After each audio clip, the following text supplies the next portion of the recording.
And welcome to another episode of the Fantasy Golf Gods podcast. I'm your host, Rusty Miller. My partner in crime, Matt Jacobs, is out this week with an unfortunate family incident or episode going on, but I am happy to announce that I have DFS Jimmy to join me today from the Bogey Free podcast, and he can talk about whatever else he does. So, Jimmy, what else you do, bub? What's up, man? Hey, thanks for having me on. Glad I could fill in a little bit short notice. I appreciate it. It helps a lot. Absolutely, man. Yeah, you can find me at DFS Jimmy on Twitter for sure. You can also find me on the Bogey Free podcast. Have my own Twitch channel that I'll probably be doing more of as we get in. It's at Lucky Jimmy on Twitch, and then absolutely find most of my stuff, my course preview videos, whatnot over at fansharesports.com. And you'll be seeing quite a bit more of me over at Fanshare Sports as well. I think here moving forward as we get into kind of dual sport seasons. Awesome. Sounds great. I do follow your stuff, and I actually used to do a lot more course preview stuff, research myself, and then I just decided to start watching yours, and it cuts my research time in half. So I appreciate all the help you give me over there. So Absolutely, man. Well, thanks for watching. I certainly appreciate that as well. Yeah, I've started to get more into the video as you can see, with the background and yeah, you look fancy these days. yeah, well, hey man, listen, you got to be different. You got to step it up a little bit, right? And it's always what's interesting actually, just sort of like a tangent here is, the fantasy industry is not just fantasy sports really. Like there's a lot of little skills that I've picked up just being a part of this industry and sort of doing more with content, in terms of like video editing and podcasting, and it's certainly nice to acquire like little skills, little computer talents that you wouldn't have at least I wouldn't have been exposed to doing video editing and green screening and whatnot otherwise. So but yeah, you gotta kind of try new things, and I guess me doing some video stuff is trying new things. So Well, I mean, I can't even get us to link up on YouTube very easily. So we're I'm not quite on your level yet. So, um, but I am excited. I think you are too. This is one of my favorite. Probably the Masters is my favorite tournament of the year, but this is my second favorite. I'm super jacked. I get up early in the morning and watch all morning, laying on the couch until it's time to go to work, and then watch during work. So I love the Open. I love how nasty it can get. I love that they don't really trick up the course like the U.S. Open does.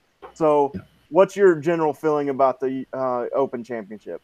it's absolutely my favorite tournament of the year. There's no two ways about it. Part of it's the timing. Actually, like you said, there's something about like just top tier golf, like early in the morning. I don't know what it is, man. And the other thing is just you know the pomp, the circumstance, and all the tradition that goes with the Open. It's just a little bit different over there. You don't have, what's one thing like, listen, man, I get all jacked about golf and I get fired up at the golf tournaments and stuff. But those people that yell Baba Booey and mashed potatoes and stuff, man, like that drives me freaking crazy. It's so Yeah, annoying. So you get over to England, you don't quite hear as much of that. So it is kind of nice because it's a bit of a change. The announcing's different. The coverage in general is just different. It's I don't they know, man. It's actually usually absolutely my air favorite more event. too, so that's awesome. You what's that? They air more of it too, so Yeah, less commercial yeah. breaks usually. So I love that. Yeah, it is absolutely my favorite major of the year, favorite event of the year. So I am super excited. We're at Carnoustie, man. Like I remember being a kid and watching the '99 Open, and it was and watching Vandeveld, and just it was like, dude, somebody tackle this guy. What the hell is happening right now? Like, are you kidding me? Are you really wading down into this burn to? Or no? It's like somebody tackle this dude. And like I just remember that is probably the moment, or like that was the one memory I have that like cemented this as the tournament every year for me. Um, so yeah, it's kind of cool to be coming back to Carnoustie with DFS Golf here because we in 2007 obviously wasn't around. So Right, exactly. So it's exciting. We have been here a million times, but this will be the first time since DraftKings or any really fantasy golf is at Carnoustie. So that's really cool to see. We've been there 5 times, 6 times now. since the 30s. You mentioned 99 and 07 was obviously the last time we were there. Give us a little preview. You can give us your link again to your full length preview if you want, or just give us a little shout out about the course and what you expect style wise to be a big thing this week. Yeah.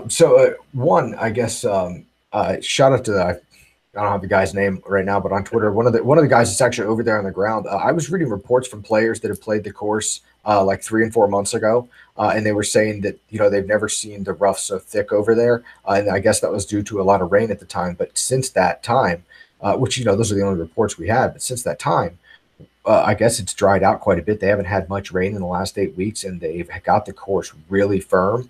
And that same guy actually had a tweet from Brandt Snedeker that showed him saying the course was really firm as well. So that's, again, a lot of weather changes drastically over here. And if this wind picks up at all from where it's projected, this course could be diabolical, as firm as they're saying it is right now.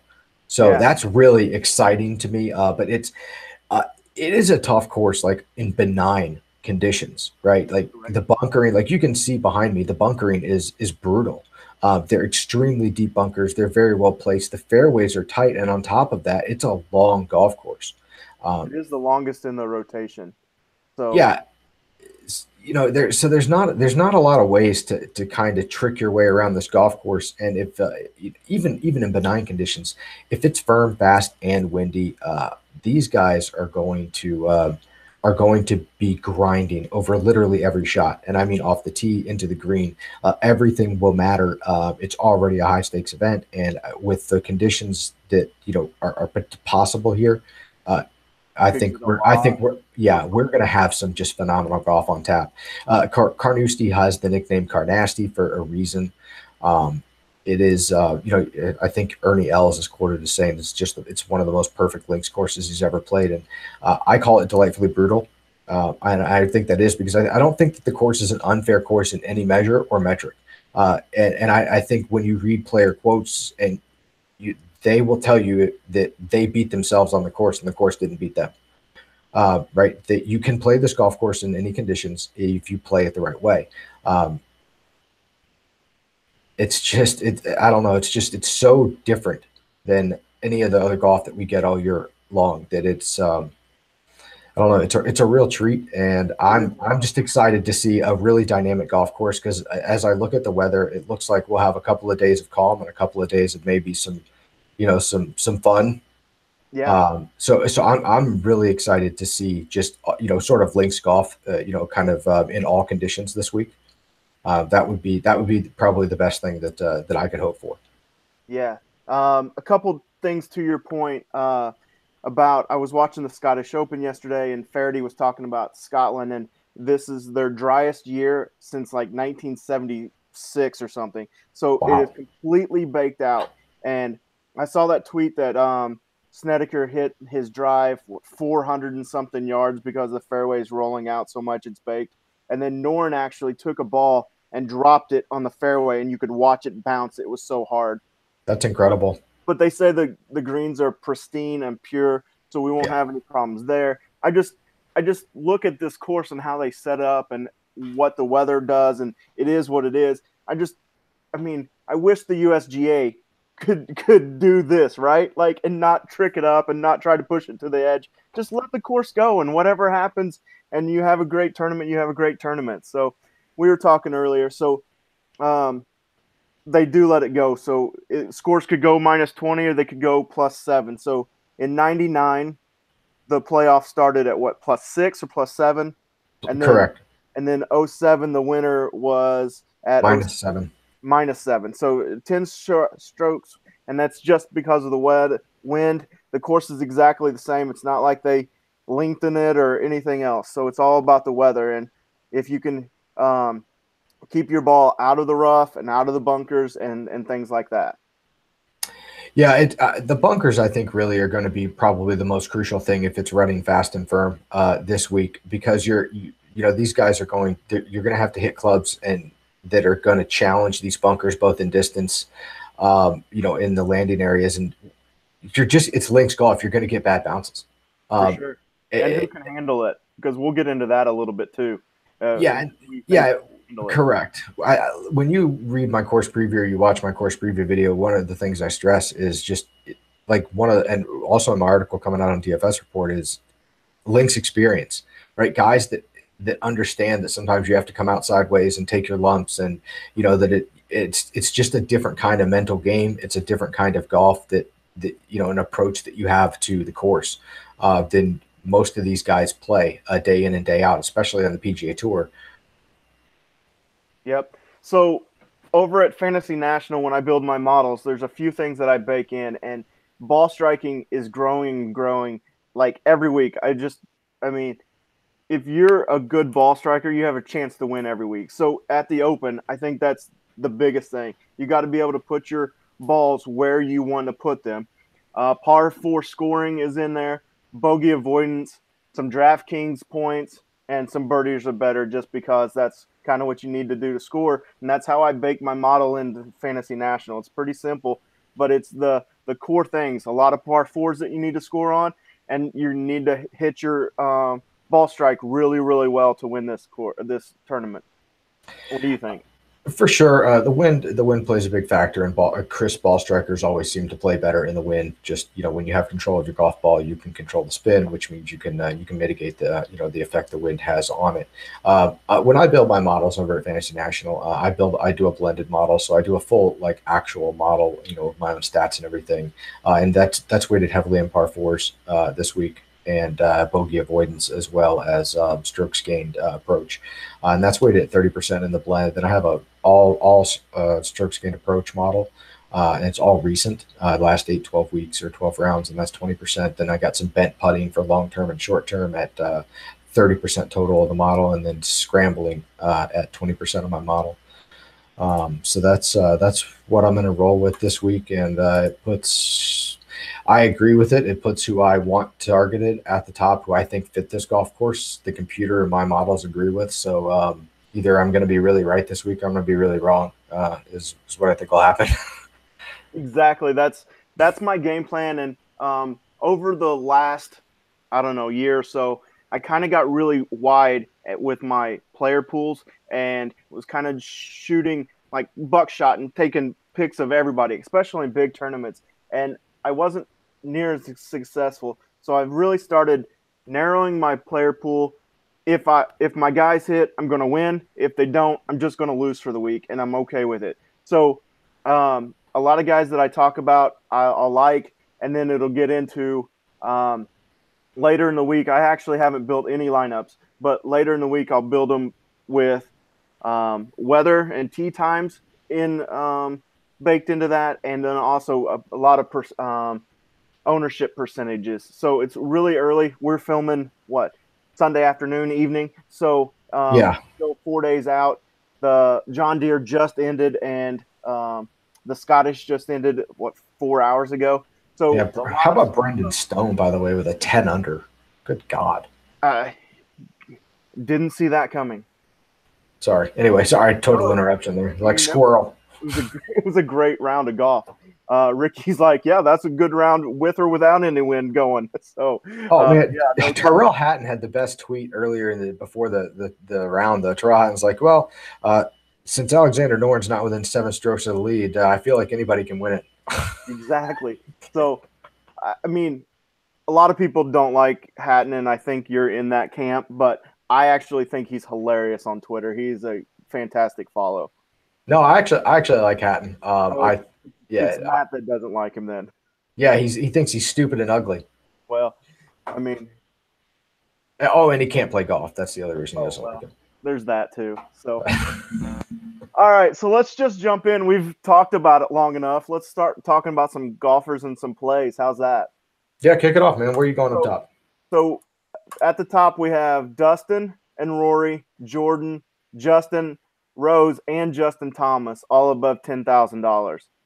So I'll give you the floor first so you can give your hot takes, and then we'll debate. They're not hot takes up here. I don't think, actually. I don't think a lot of people have hot takes up here, but we'll go. Yeah, I'm rolling DJ and Ricky, and that's like I don't think I'm going to roster anybody but DJ up here this week. Actually, I guess I'm going to concentrate my player pool. Um, like Spieth rates out really well. He actually ranks out number lucky 13 in my overall blended model. But he would be he or Justin Thomas would be the guys that I'd go to. Rose is like I see it for Rose. I just am not going to be there. I don't think I don't know. There's not a great reason for me not to like him this week because like he has good form coming in. He has an okay history at the Open. I don't know. I'm not feeling the vibes for Rose this week, and I like Ricky a lot. So I find myself going DJ, and then nobody in the 10K. So I'm with you a lot. So I like DJ the best to play up here.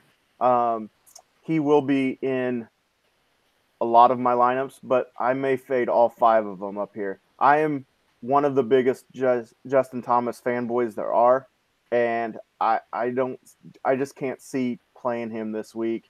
Yes, his 18 months he's off the chart and he's still playing really well, but he's not knocking on the door every single week, and his track history at the Open Championship isn't that great. So Justin Rose is a boring play, probably. Yeah, he's great, but I faded him at both the other majors this year, and it hasn't bit me, so I'll probably continue to try to do that. Yeah, Rory's same. an interesting one up here, though, because it depends on his ownership, because last year, if you remember coming in, he was really, really out of form, and in the big, huge GPPs, like the $5 ones last year, he was like 3% owned. And then he made that run on the weekend or on Sunday and got the third or fourth last year, and shot me all the way up. So it was probably one of my best tournaments was last year's Open, and it was because Rory was 3% owned in a huge GPP. So I have a soft spot for Rory going into this if he's going to be low owned again. So right now, Fantasy National has him projected at about 8%. So that's not as enticing as 3%, but I probably will have a share of Rory up here. So he'll be the lowest owned up here. I'm guessing. I'm guessing Spieth will be. I really do think Spieth will be lower.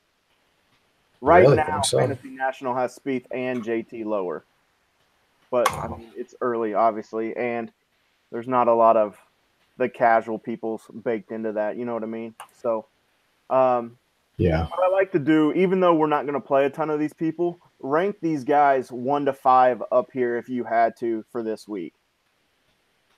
DJ. Yep. DJ, just DJ. Okay. No. If I had to rank them 1 to 5, it'd be DJ, and then it'd be Rose, Rory, Spieth, and JT. Okay. Flip JT and Spieth, and then you got my 5 too. So it's DJ, Rose, Rory, JT, and then Spieth. So I don't think you're going to be in. If you don't think Dustin's going to win, then I don't think fading all 5 of these guys is going to be a bad play, because there's so much value in the 9,000s and 8,000s that you can pick up 2 of those guys and still have a decent amount of money left instead of having to go up to a Justin or Rose or Rory or somebody like that. So yeah, I think the next tier is the really interesting one, and it's the 9,000s. And it starts with the Rahm at 98, Ricky at 97, Fleetwood at 94, and then Brooks at 92 and Sergio at 9,000. So go ahead. I'm not the biggest Ricky fan in the world, but I loved him coming into this week, and I hear a lot of people on him as well. And then the fact that he played well in Scotland this week probably means that he's going to be really highly owned. He was going to be my favorite player of the week, and now you like him, and everybody else in the world's probably going to like him too. So now, what do you?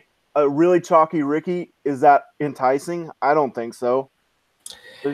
Yeah, no, I'm with you there. Listen, I really like Ricky. I think he sets up exceptionally well for Carnoustie in particular because of his unusually accurate driving for one of the upper tier players. He's he chopped down his driver last year, and ever since he chopped that down, like I don't know, chopped an inch off it or something like that, his driving has been just he lost a few yards in distance. Don't get me wrong, but he's been so consistent. Did you see Uh, where he hit it this week at the Scottish Open? no, He, I didn't. I'm sure he hit it like off a cliff or something. yeah, it was like completely through the fairway. There was people like crossing, and Oh my god! while it was going, this guy like had to shield his wife from it, and it was like rolled through him because he hit it like 400 yards or something. It was insane.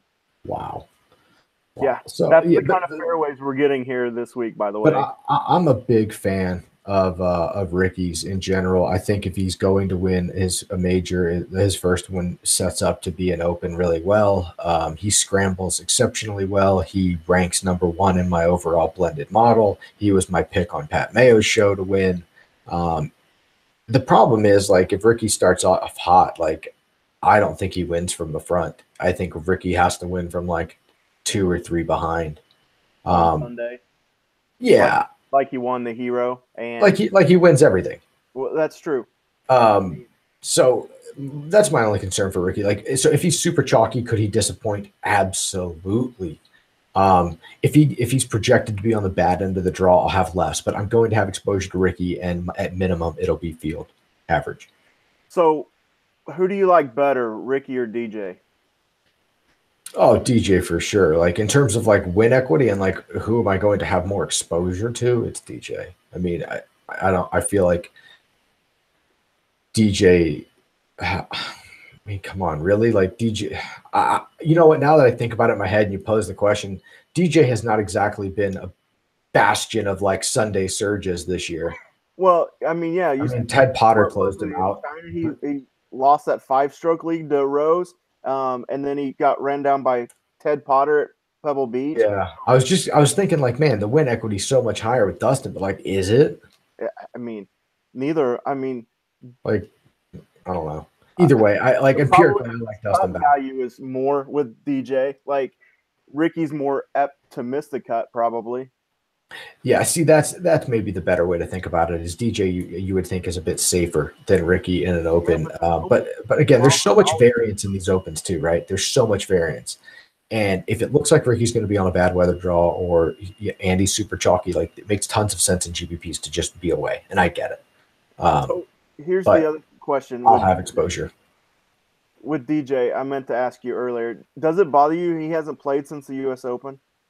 Not really. I mean, Brooks doesn't play tons. Like DJ's never played like tons of golf. That's true. Like you ask him about it, and he's like, it bores me to practice. And Brooks says the same thing. Like, I'd rather go lift weights and Played the smoke week heaters and put, and whatnot. So, yeah, no, it doesn't really bother me. Like Rory doesn't play much. The elites in the world don't. They schedule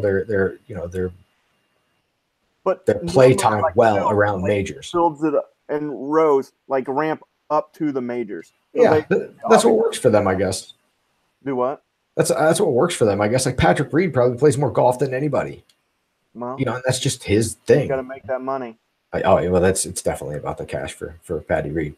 Yeah, definitely. Did you see that Tiger kind of smarted off about him saying that so Reed was asked about the Phil Tiger match for 10 million, and Reed said that they should put their own money up, and Tiger goes, "Yeah, of course he said that. Maybe he should put his own money up then." Yeah, that's that's a nice shot across the bow. Patty Reed knew what he was doing there. He knew that it would just get him some attention. Yeah, Patty Reed's good at that. So, however, talk about Rahm a little bit here because going into the U.S. Open, I really thought his game fit it as well as here, but he didn't play super well there. He hasn't been this entire year hasn't been as playing as well as last year. So what are your thoughts going into? I know he's changed his schedule a little bit. He didn't play the Scottish this week going in, like he did last week or last year because he said he wanted to be fresher. So what are your thoughts on how he's been playing, how his game stacks up, and then just overall what you think his week looks like. Generally, it's a nah wave for me Nah on wave. on Rom. Yeah, I can't really get there. He just hasn't been great. Like I'm looking at his majors right now, and he has like 2 decent major performances, and the rest are just Yeah, or flat out bad, and they're bad on tough, grinding, technical golf courses, and that's what Carnoustie is. Um, could he do it? Yes. Could he club down? Could he get there? Possibly. He has the game and the talent, but I don't think it's for me. that's Um, we've just seen. I think I've just seen too much of him blow up on really technical frustration. Like he's going to get bad. Like this is the thing I'm talking about earlier. I'm going to talk about it again. You're going to get really bad bounces here. You're going to get unlucky. You're going to find yourself in some really unfortunate situations that you just have to gut it through. And I just don't think he has that. Like, I think he's the guy that tries to make the hero play from a really bad lie and injures himself, frustrates himself, costs himself strokes, and then ultimately melts down over the next 2 to 3 holes. Like, it's a full on Thomas Peters potential situation. Like, that dude's still snapping clubs around the back of his neck. And Rahm's maybe not that bad, but I still see like too many opportunities for him to come off of the rails in the first 2 rounds. If he makes the cut and you have significant shares of him, he could be live. It absolutely could make you like he could be like Rory last year and shoot up a leaderboard at significantly low ownership. But I don't see it because I really think the risk of him missing the cut's too great. I do too. Like, think about his game. He's a long hitter, so if it's not windy, it works. He's a straight hitter, so he could club down if he needs to.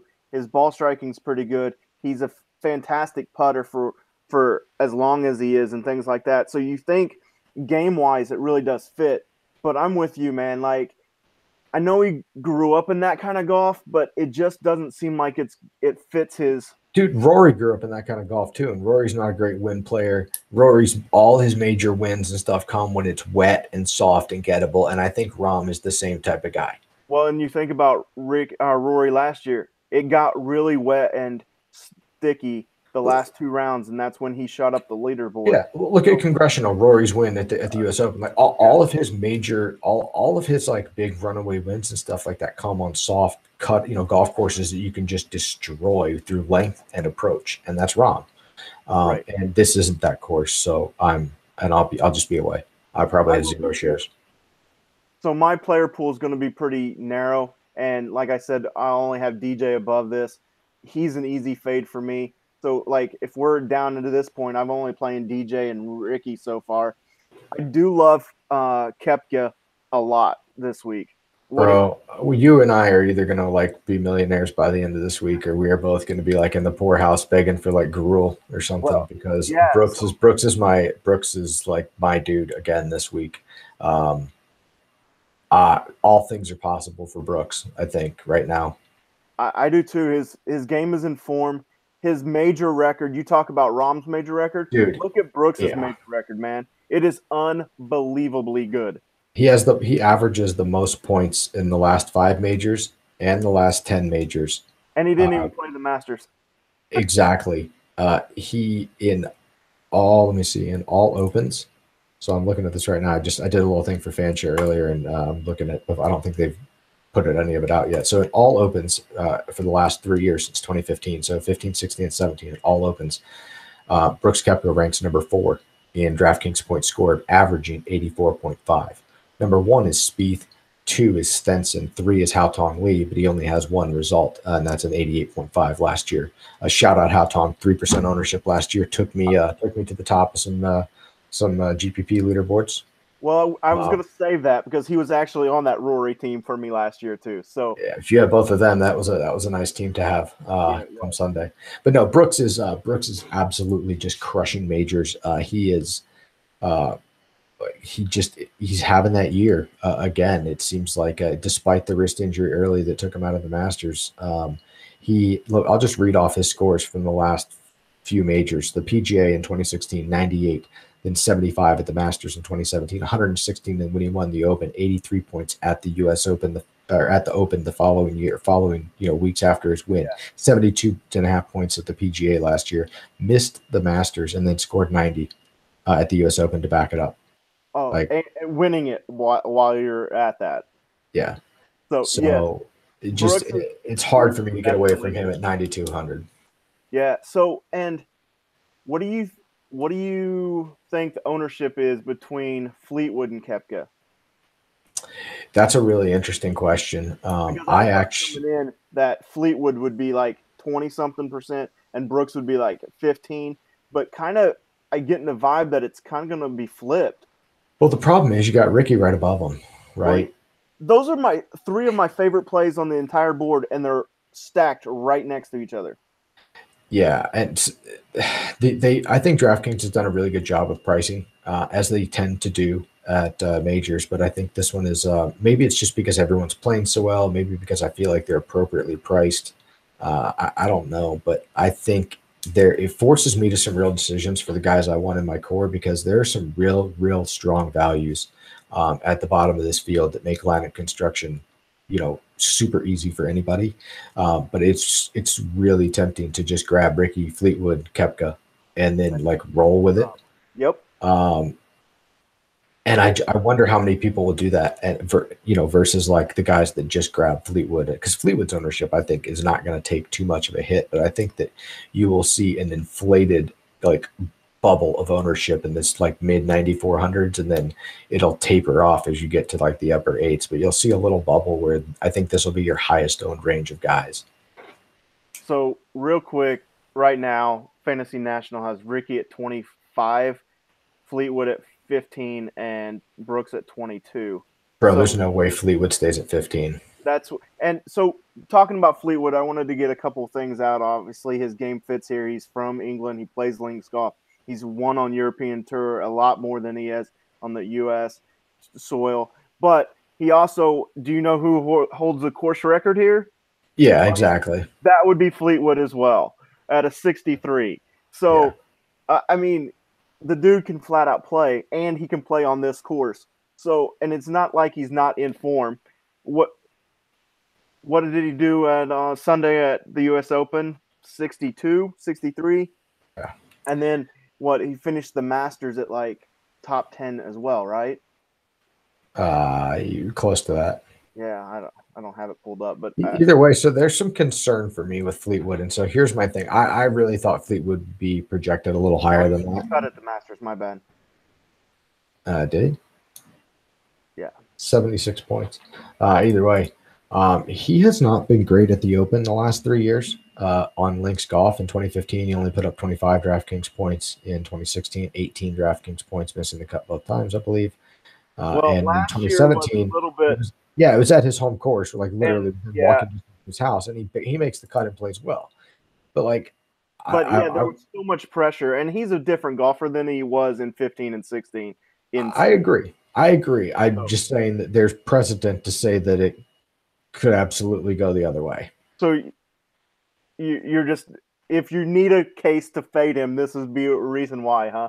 And I guess I sort of thought he would be the chalkier of this range, and that's maybe because I live in the bubble, of DFS information. Yeah. So if he's not going to be that chalky, I may not, full fade or have to worry about it so much, and I'll take a few more shares. But I'll be more exposed to Ricky and Brooks, period. Yeah, I'm loving the Ricky Brooks. I like Fleetwood depending on his matchups and how many lineups I play or his draws and how much lineups I play. I won't touch Rahm at all this week, and then I also won't touch Sergio. I can let you tell me your thoughts on him before. I will play some Sergio. He's had back-to-back solid results on the European Tour. Definitely, I think we know why his game kind of left, and he had a major shift in life. He got married, then he had a kid, right? And marriage was good. Exactly. Discount that after 20 years of trying. You're absolutely right. And I think that we've seen Sergio kind of spring back a little bit. He finished second here, and by all accounts had every opportunity to win here in 2007. Probably should have been his first major here in 2007. no doubt in my mind that a low-owned Sergio is worth some exposure this week. His record at the Opens is good. Good is probably an understatement. Sergio is built for this kind of golf. You talk about good wind players, you talk about solid ball striking and crappy putters, guys that win majors at the Open. It's Sergio Garcia. So I think as we've seen a couple of back-to-back results that are positive for him, it gives me enough to take some shares of him this week especially in what I see being, guys are going to do what we're talking about. And just like you, they're going to go, nah, for me on Sergio. And I think there's enough upside to say that Sergio deserves some more, like a tougher look. Yeah. I just looking for people to cut off my list, and for sure, it was an easy one. He ranks 36 in my model, which is way worse than anybody else that we've talked about so far. And his form really hasn't been that great since the Masters. So that just makes it an easy one. What if I told you his ownership is the same as Fleetwood's? It's less interesting. But I'm just saying, if that happens, because that's what it's projected right now, essentially the exact same within 1%. To me, it makes way more sense to jump on the Fleetwood. Probably, yeah. Okay. No, I haven't really looked at ownership. It's pretty last minute, but I was thinking that he would be closer to like 8% owned. Yeah, so he's up to like 11-ish. Yeah. Either way, the argument's still good, but my interest is probably slightly less. Right. All right, so then the 8,000s is really interesting too. So it starts with a guy named Tiger Woods. You ever heard of him? No, never heard of that guy. And then Jason Day, Paul Casey, Molinari, Hideki, Reed, Noren, Stenson, Mickelson, and Leishman. There's a lot to digest there. So let's just start with Tiger. What are your thoughts? I think that this is a good course for him, technically speaking. I do think that if the wind is up and he has to like rip that driver, it could bite him a little bit. But he has played this course twice and finished 7th and 12th. He has the best course history of anybody in the field. Obviously a very long time ago, but he knows this course. He knows how to play links golf. We named a shot after what he did at links golf, right? The Stinger. So it's difficult for me to think too negatively about a situation for Tiger this week. His game certainly seems to be back. And I think that, from the technical aspect and his ball striking and his irons, I think he can do what he wants to do around this golf course. I think if I'm not mistaken, in 2007, he went like the entire weekend with like one birdie. Just one. Wow. And they finished at 7 under and he was right there. So, even if he's not scoring, I think that Tiger has plenty of upside this week and certainly knows the course well. What are your thoughts? He's going to be a polarizing choice, and if he gets super chalky, I'm like my interest will certainly wane a little bit because I do see the just if he's super high owned, he's got to put that top 5 up there, and there's a significant case against that as well here. So I do see the other side. I like the fact that the things that has in his favor is his course history, his knowledge of it, the fact that he hits the Stinger. If it gets windy and he has to hit a driver, I have zero faith in him to even make a cut. Now, and that's my concern. And then on reports on Twitter today that he has a brand new driving iron, 2-iron out there practicing with today. So, I mean, cool. Who even knows what that means? It's not the first time he's hit it, I guarantee you. So he knows he can hit it if he took it with him. But at the Masters, his irons were shit. And since the Masters, his putting hasn't been great. And so tell me where listening to like your course preview, you think somebody has to play well all week in all aspects to win. I do too. And I just don't know that all of his areas mesh for 1 week enough to you're right. Take $8,900. No, it's just an easy for sure. trade, really. No, you're right. I guess the other side to that is Could he show up and win and dominate? Absolutely. Would I love it? Would I Not be that okay with necessarily, not but winning a dime on DraftKings and watching every minute of it? Probably. yeah, I guess the thing that's sort of intriguing to me about Tiger and maybe what you're paying for here is his links ability, and I think that means a lot this week, especially if what the forecast we're looking at, we're going to get sort of calm course, windy course, calm course, windy course. I think that his experience on links courses, his success on links courses, it's just much greater than anybody else around him in that price range at the moment. Plus, he's got some form coming in, but again. I fully understand the reason that you would not want to go anywhere near him. And in GPPs, if he gets super chalky, putting up a top 20 doesn't do anything at 8,900. So you're shooting for a lot of upside, and it's more probable that he is going to miss that. And I think then hit it. In all reality, and looking at even like Sergio, who I don't think is a great play around here, has a better chance of not missing the cut than Tiger does. I think Tiger and Jordan Spieth have the highest miscut probability out of the top 20 golfers in the field this week. They certainly have the most volatility, and that's what I'm trying to say is volatility and the ability to miss the cut, right? So no, if it goes bad for Tiger and like off of the tee this week, it could go really bad for Tiger. Absolutely, I agree. So Jason Day is the really intriguing play to me at $8,800, getting just absolutely no respect and a decent links record. We talk about like what so sexy. Yeah, like what did he do? What has he been doing super well all year that didn't really compute to why you should play him at the U.S. Open, right? He's been sort of like his approach game hasn't been great, and he missed his par saves, but his scrambling has been phenomenal. Right? Absolutely, and his putting. So like those are crucial things in links golf, and the game is totally different. Jason Day, we've seen, can dominate a golf course with a driving iron as he did at the Players, right? It's not like he has no experience on links golf courses either. He put up 100 points in 2015 at the Open, put up 61 in 2016, and then 63 in 2017. So, but Jason Day there's a lot of upside for $8,800 with Jason Day. So the thing that will keep me probably either a low ownership or no ownership of Jason Day is the fear of that driver. His driver, if he has to hit it, goes 40 yards right. And Spieth won a major last year from the driving range, bro. Just saying.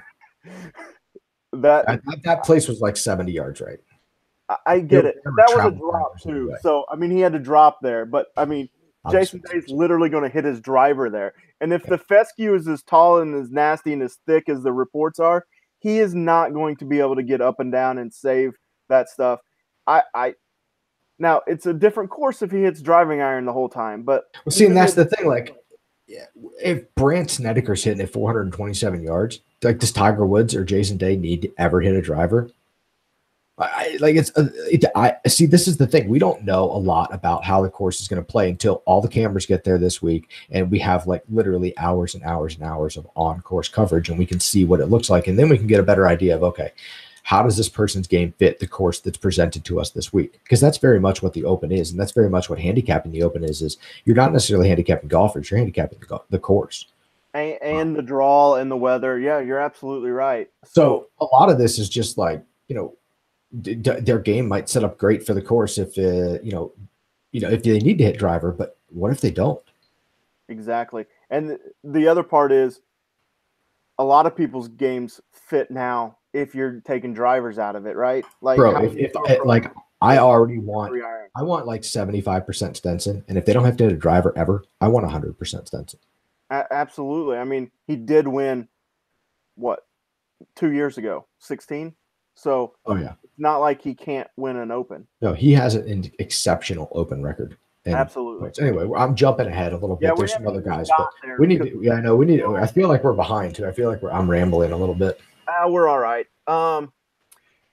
So, Paul Casey, a phenomenal price. There's nothing bad to say other than he probably won't win. He'll just win. He just doesn't do it for me. So, if I need a cash play and I need somebody that's going to be there, he's a great play. Molinari's on one hell of a run, and he's playing the best golf he's ever played. Yeah. Yeah. Hideki scares me. What do you think about Hideki? A lot of buzz this week on the Mayo show and some other things about how Hideki is a sleeper. I just not feeling it right now. And didn't he miss the cut at the Scottish Open this week? So I mean, Did he? Did he really? I thought he did. I didn't think he was in the field, but I could be wrong. He was in the field because he played with a couple of the big boys earlier in the week, and then I heard that he was at Fantasy National doesn't have it up. All right, somebody's going to correct me, but I believe that he was in the field and missed the cut. So hang on, I'll check. I had a lineup in the Euro this week. I won our DraftKings Euro. I can't win PGA, but I can win Euro. So you won, or you took second again in our contest. So thanks for taking my money. Thanks for inviting me. Hey, the open one's out already too. If you want to jump in, I do need to jump into that. All right, real quick. Let me. Who else are you looking at besides Tim? Right, so I'll answer this real quick. All right. So if you're on this guy, then we really are stars aligned. Oh God. I'll be all over Patrick Reed this week. All right, not quite stars aligned, sort of almost in alignment. So you at Norn or Stenson?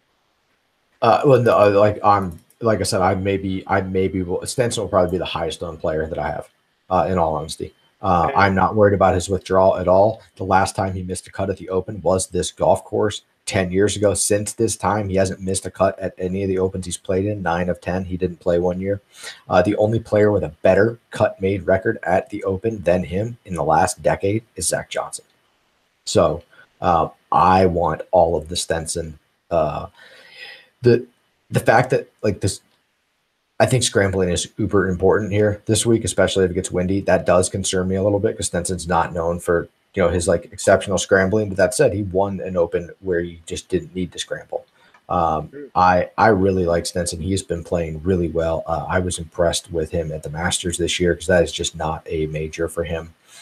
So I am going to obviously finished well at the U.S. Open as well. Yeah, I'm going to be all over. I'm going to be all over Stenson, but I really do like. He was in the field. He was 10.6% owned, and he probably missed the cut because he only scored 35.5 DraftKings points. So that is less than ideal for Hideki Bot coming in. I'm not terribly like enamored with Hideki, but he has played well at majors, and he's shown that he can do it. But it wouldn't surprise me if he's there, with a shot on the weekend.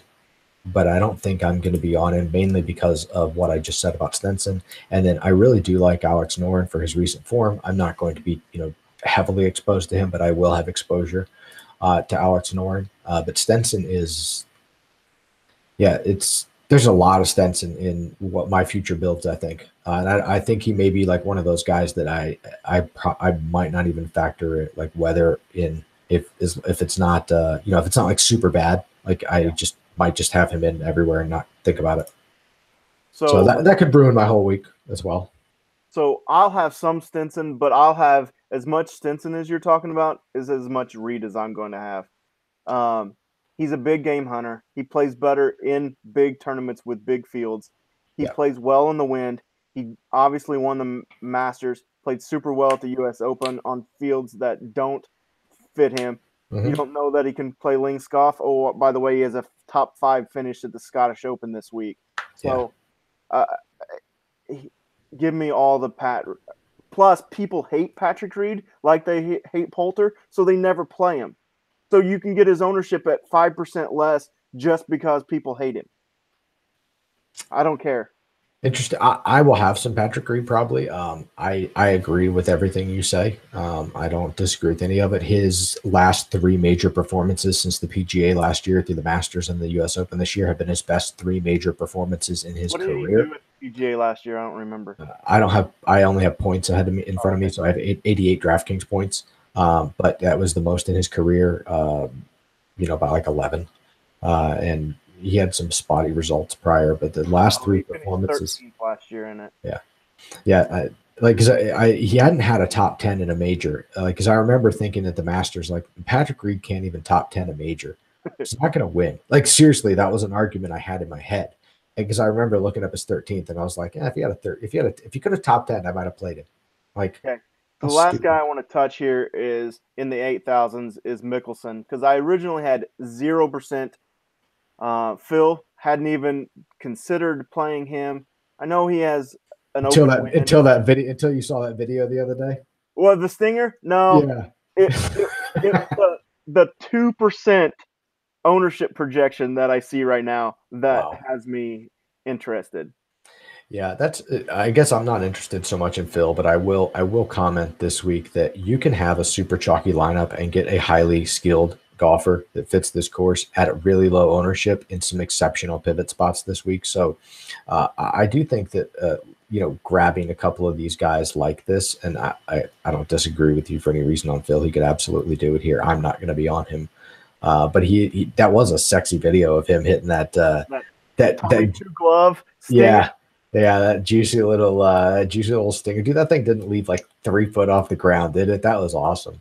I mean, so he should take his driver out and put that in, and he might. I mean, it's true. And I just think he's a great pivot there with Reed, Noren, and Stenson, who are going to be fairly popular plays, all three of them. And then you have Phil, who nobody's going to play. It just seems like a logical pivot right there for a really skilled golfer. Yeah, no, I don't hate the play. Like I said, I probably won't roster him, but I wouldn't blame anybody for doing so. And it is a major. It's Phil's favorite major, I think. Despite not winning the U.S. Open, I do think Phil really likes it over here. It's certainly put up some exceptional performances, and obviously he and Stenson battled was just epic. Yeah. I like the guy below him. And that's probably, I like a couple of guys lower than him, and I like Leishman. I think Leishman's a really interesting play here, especially if it forgot about this week, so you can take him. Yeah, I think Leishman kind of falls in that Mickelson category as a pivot. He might get a little chalkier, but he's performed better in his last 4 or 5 majors than he has in his career. Except for that he had that near miss at the Open in 2015. So, it's another one of those things, like he has the game to do it. There's a lot of variance around it, but I think if Leishman's going to get a major, it'll be at a tough, windy track where he can do what he does best, and that's sort of grind out his opponent. I think Leishman does that really well because his victories tend to come on courses with a little bit of wind, where you kind of have to play the knockdown shots and that sort of around the green, type of stuff where it's like that Australian style golf, and I think it'll translate a little well over here. Brandon Grace is interesting. Not sure I'm going to be there, but if length isn't going to be the issue we think it is, then I might be more interested in Grace. Certainly scoring really well early this year, and he's got baby swag. Just had a kid. That's a real thing. So but Hatton's going to be the guy that gets all the buzz down here, I think, though, at 7,900.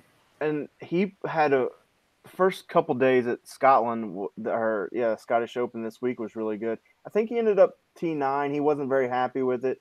But I watched yesterday, quite a bit of his round, and he literally blows up after every shot. I want to tell people that he's not a head case, but anytime he's on TV, he's trying to tell people that he is. You don't tell. He's not head case. He's passionate, bro. He's passionate. That's it. Passionate. He's passionate.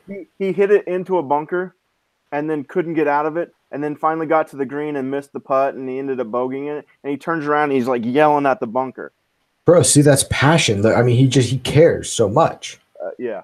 So he's actually starred on my list, but I doubt I actually have any of him this week. And then, so just kind of going a little bit quicker, our plays that we like from 79 to 75.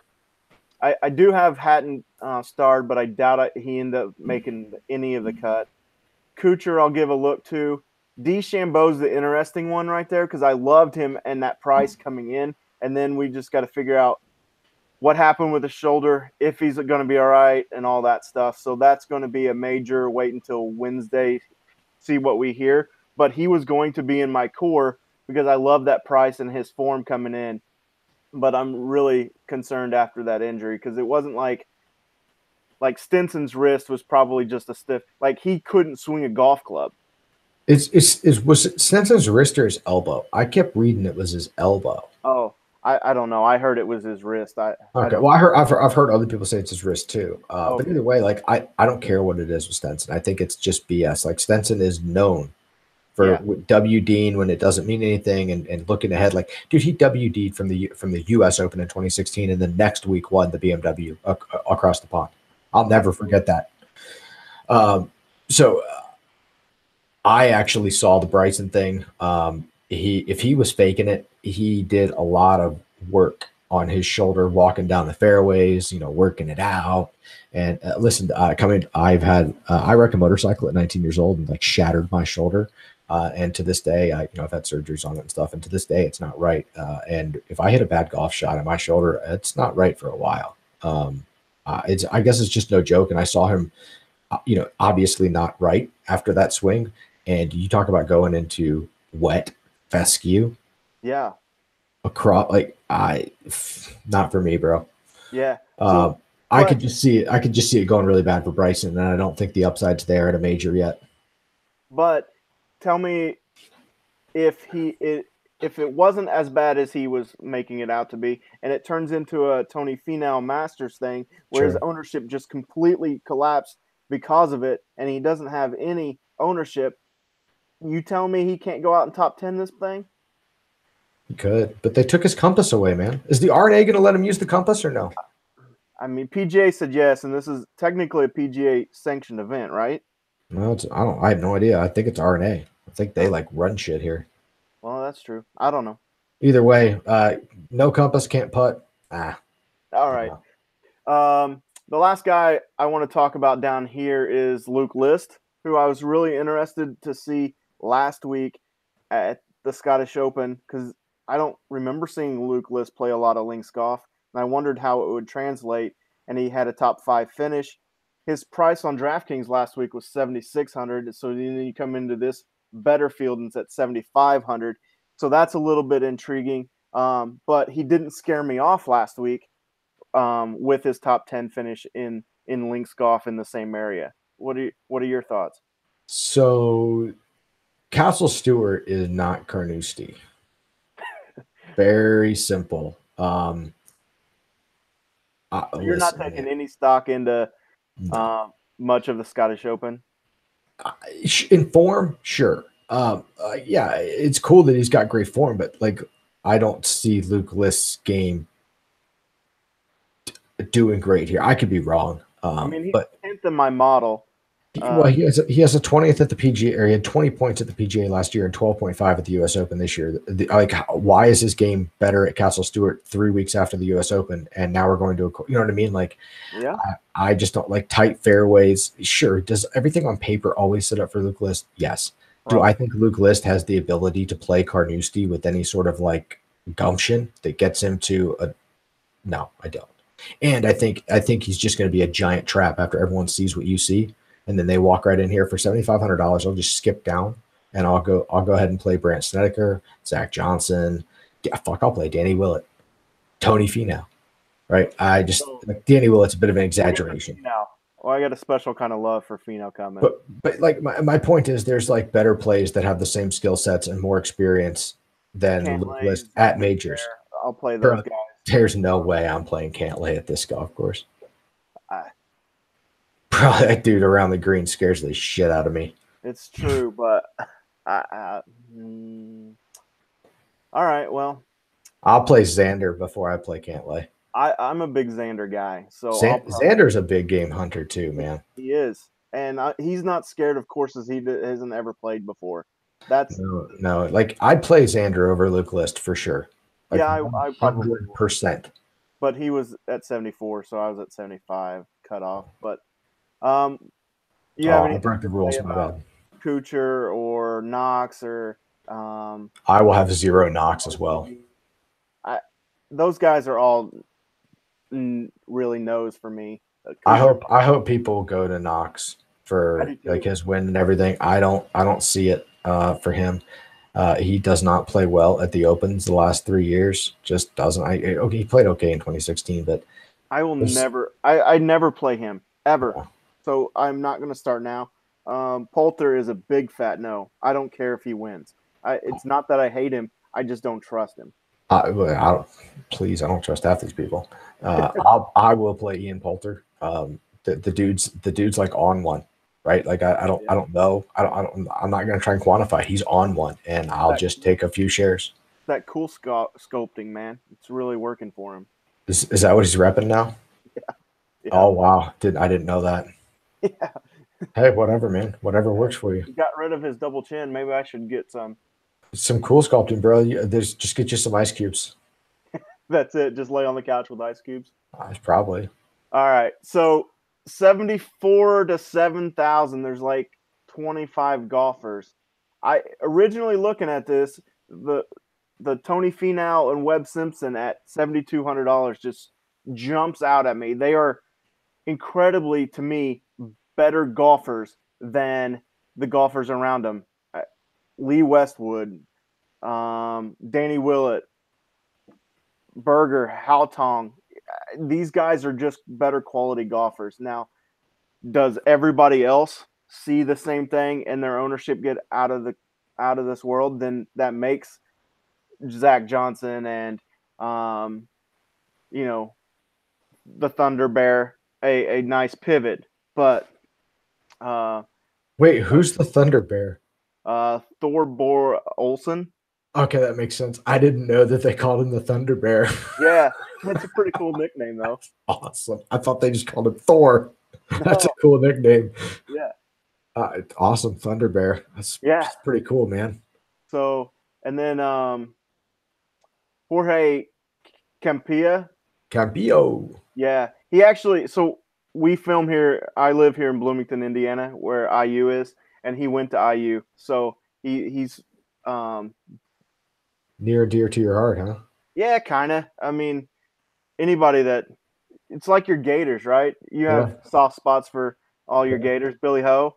Yeah, R.I.P. Hernandez. R.I.P. All right. So anybody you like down through here?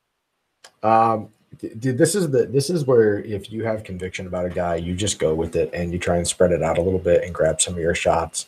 I think Brandt Snedeker is definitely worth a shot. I'm going to be very invested in Zach Johnson. He has an exceptional record at the Opens. He has a lot of upside. This major means the most to him. He highly covets it. He is playing exceptionally well compared to the last couple of years coming into this event. So I'm big into Zach Johnson this week. A lot of consistency, a lot of safety there for me. I see me rounding out a lot of lineups with Zach Johnson. I don't see him having the top 10 equity this year that he has in the past, but he definitely has the quote unquote safe cut. Yeah. Right. Yeah. I think it depends a lot on the scoring too. Like this, it's not going to get out of control, right? It's going to be, like what we saw 7 under. Like I don't think it gets to be like 10 or 12 under. So what did he finish at 07 here? Do you remember? Yeah, actually, I have that somewhere. Give me a second. He probably played the 99, right? He's been on tour 20 years. He did. No, he didn't play 99. I think he had a top 20 here or a T12, but I'll find it. Give me just a second. I'm just wondering because, I mean, this is a longer course and he is not a longer hitter, but he does play long courses okay because he just doesn't try to do it. Let's see. He finished top 20. Yeah, T20. Scored 8, and in the last 3 years at the Open, he is averaging 81 points. Okay, so that is pretty safe. Yeah, like I said, a lot of and I think the upsides there is Zach Johnson because again, we're talking when you talk about the Open, man, literally anything can happen. It's 156 guys here that would when you throw in the variance of the Open and the weather and the course and the bad breaks and just everything, man. There's anybody is. It just feels like at this particular tournament that any one of these guys can throw in a top 10. Like here you go. Here's a wild off the wall one. Where is it? Oh, we probably haven't even gotten to him yet. I'll get to him later. It's so let's kind of like really, there's reasons to play a lot of these guys. And your Danny Willett's been playing better, which is crazy. Yeah, But like guys that I'm really into is Zach Johnson, and I haven't been looking a ton of other places. I'm going to take a few shots. Charles Schwartzel is interesting to me. I'm a little worried about his injury though. yeah. If has there been any word from him on status? Because he hasn't withdrawn, and that's why it's interesting to me. I would imagine he's healthy, but Kevin Na is unfortunately rating out better than I expected in links stuff I'm looking at. So I may have some more shares of him than I expected.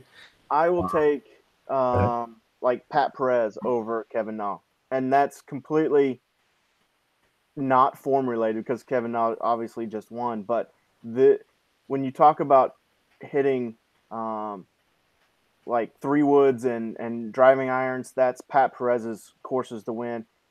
Throwing wedges down and hitting putts, and that's he finished well here in '07.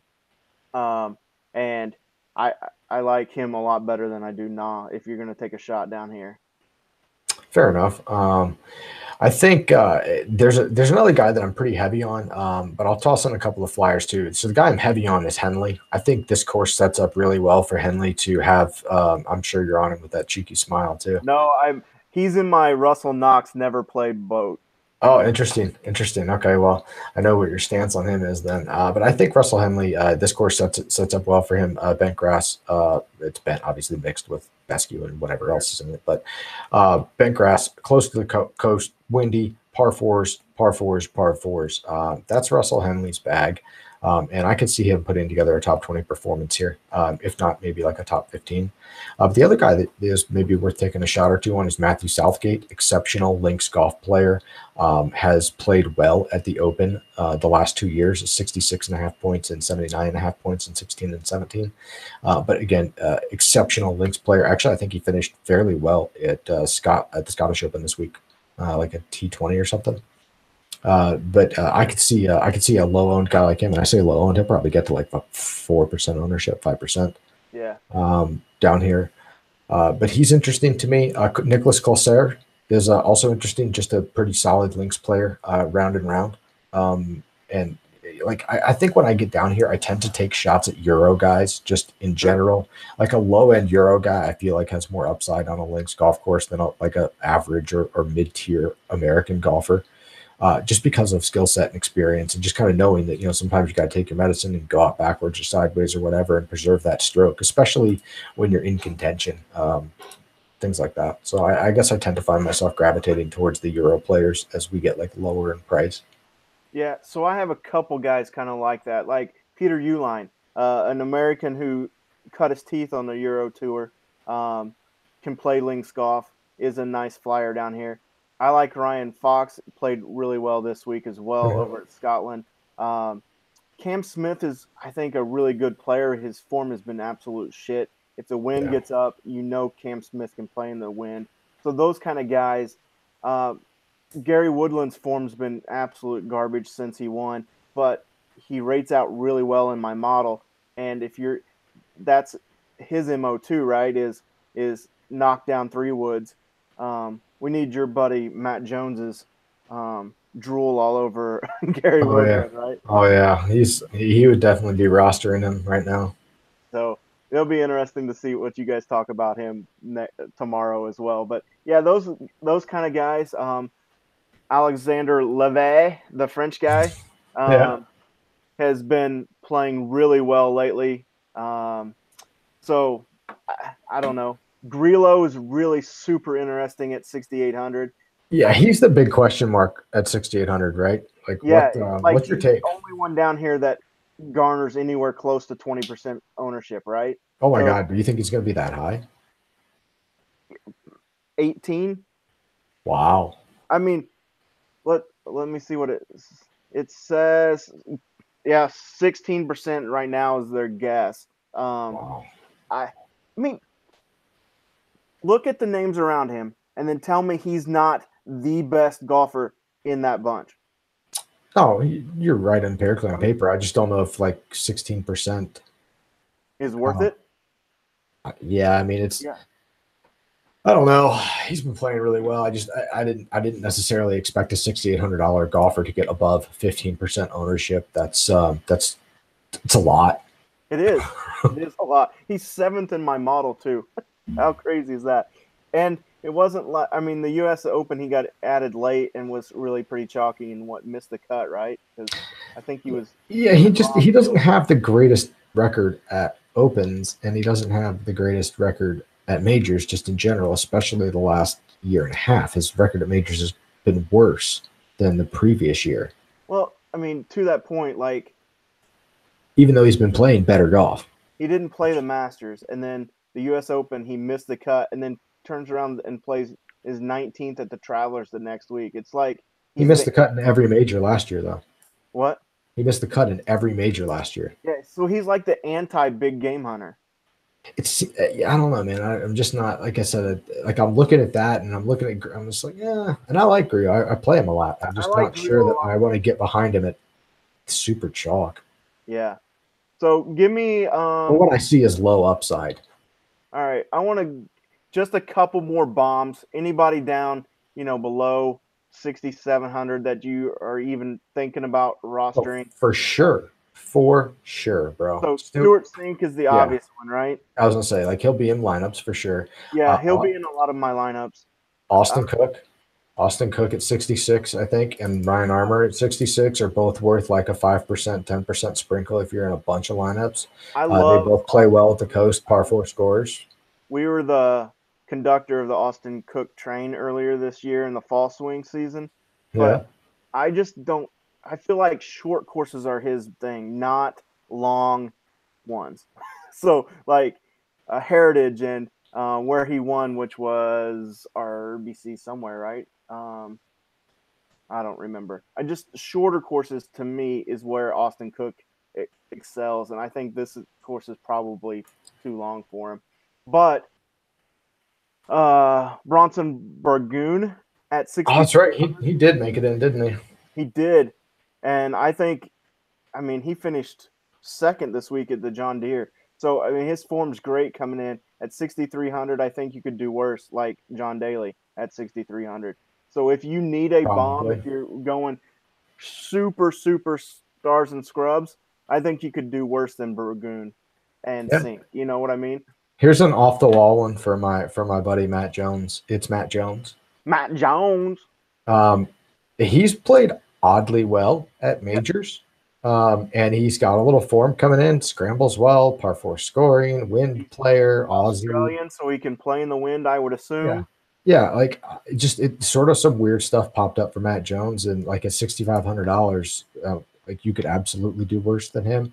And then the other one that's interesting to me, and there's no course history in any majors or anything, is Cameron Davis. If I'm not mistaken, he's the Australian like junior amateur player of the year or something last year.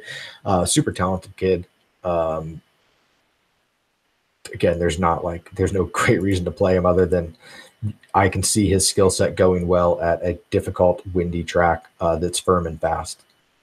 Absolutely. So, all right, I want to do a couple things with you, and then we'll get out of here, okay? So sounds good. We do our core 4. So, everybody has their own 2 plays, 3 plays. We do our core 4. Used to be a segment we did where we picked our 4 golfers that we liked, delivered the podcast in 4 minutes so people that didn't have an hour to listen to it could get our kind of picks. So we still do it. We just don't really put up our 4-minute videos any longer. So my 4 favorite plays, and also it's not like our 4 favorite plays that you can't even fit into a lineup. You can fit all of them into a DraftKings lineup. So you're actually being helpful to the folks out there. So mine this week is going to be Ricky, Brooks, Reed, and Finau. So I'm not too far away. And then that leaves you 7,750 as an average. So you can still get the quality of golfers as, Cantlay, List, DeChambeau, Kuchar, Xander, Brandt. So there's tons of options there too that you're not going to be scraping the bottom for Stuart Sink and Bronson Burgoon. I'm very close to you. We share 2 of them. My core 4 are going to be Ricky and Brooks. Okay. together, and then grab ZJ and Stenson. And that Yeah. leaves you 78.50 a player, and it just feels like such a solid lineup there, which ultimately means that it's probably going to lose money. Um, Absolutely. But but that's what we do. there's a lot of guys in this upper eight, lower seven, or I'm sorry, upper sevens, lower eights that you can pair up in here that make a lot of really interesting combinations. And I feel like that core of Fowler, Koepka, Johnson, and Stenson is pretty strong to allow you to swap in and out too, with a lot of upside in the mid to upper sevens.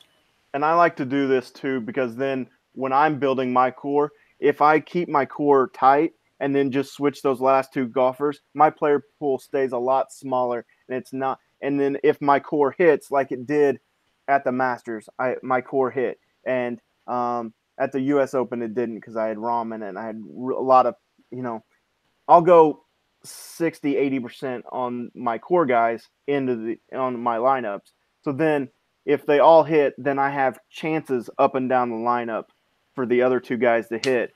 And then if I don't, I just move on to the next week, right? So yeah, it does. It is nice if your core doesn't hit early, you can kind of just be like, well, that was fun.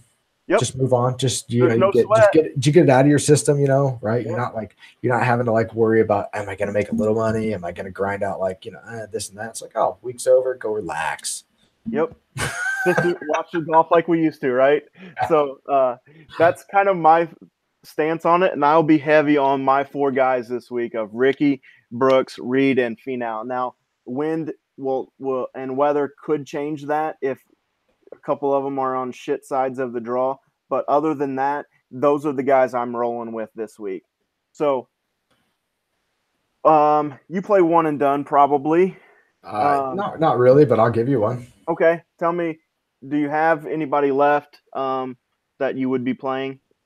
I guess, yeah, this is the part of the season where people have already used. If you haven't used him, I would be using Ricky. Um, I'm sure Brooks is gone for most people because he would be I took probably him my at Tournament second of one. Champions, the one event that he played and finished dead last in January. Oh, right, his wrist was still hurt. Yeah. Um, yeah, I think if you're looking for a guy a little lower with like Stenson, I think is a good one to burn this week. I'm sure he'll be a popular one, but when you're one and done, you're looking for consistency and upside, I think, and a guy that has a shot on a Sunday. I think Stenson's going to be a guy that has a shot on a Sunday this week, and same thing with Ricky. So I actually have Ricky and Reed both left and DJ. So I will be using one of those three. Oh, if you got DJ, I'd burn DJ. Yeah. I So just assume nobody has him. I just don't know. I mean, I haven't used them anywhere else. So I don't What are you know if waiting on? Are you in it? not really. Burn him. Yeah. So we do a local one and it's just like 5 or 6 of us and I'd burn him. yeah. So I will probably burn DJ this week. Yeah. So tell me I feel like it's easier this open, but tell me two guys that are going to miss the cut above $9,000. Above $9,000 are going to miss the cut. Wow, that's a tight range. Jon Rahm. Yep. And Justin Thomas. Ooh. Jordan Spieth will miss the cut, as will Jon Rahm. Yeah, Jon Rahm's the easy one to pick on there. Certainly going to be the lowest owned. I think Rory actually has a shot at missing the cut very easily too. Oh, for sure. So, give me a guy. Well, we kind of covered everybody really.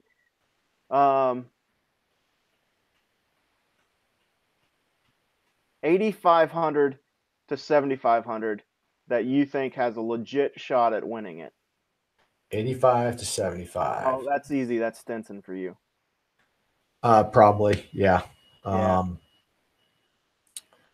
Yeah, if it's not Stenson though, if I'm forced to pick another player in this range, I probably would go with Leishman or Grace. Okay. As my number 2 guy here that if I the most likely one to win from here, I would think it'd be Leishman or Grace. I think Reed is the easy one to say there as well, but I don't think he wins. Okay. I hope he does because I'll have a ton of Reed. I think he plays well. I just think if I have to pick the win from this range, it's Leishman or Grace. I think. There you go. So let's wrap this up real quick. I am Rusty Miller with Fantasy Golf Gods. You can follow us on Twitter at Fantasy Golf Gods. Like and subscribe to the video. Matt will be back hopefully Wednesday for the live show. We will be going live on both YouTube and Twitter. We'll probably have Charlie and Justin, who have been on our podcast before. We'll just be taking questions, talking ownership, talking weather, talking trash to each other, drinking and having a great time. So tune in Wednesday, 9 p.m. Eastern is when we're shooting to go live, and we'll probably go a couple hours. If it gets fun, we may go all the way to lock. How's that? Jimmy is at on Twitter at DFS Jimmy. Anything else you want to plug before we get out of here? Yeah, just check out my video on fansharesports.com. Absolutely, it's great. Yeah, make sure you get over to Fanshare this week also and just check them out for your ownership, your pivot plays. Really, with all the tout activity this week, those guys listen to every single podcast. They read every single article. They have them all arranged. You can click your favorite touts, whatever. You can click through all the stuff, all the content that's out there in a given week. They run through it. They aggregate it all to bring their ownerships together. So you'll be able to find your pivot plays and what you need for the Open this week. Sounds perfect. Jimmy, I appreciate you jumping on at the last minute. I love chatting with you all the time. So look forward to the Open, and I'm sure we'll get together soon again. Absolutely, man. Thanks for having me on. I'm glad I could help out, and it was a blast, man. I enjoyed it. Thanks, Good buddy. luck at the Open this week. Yep, you too. Good luck.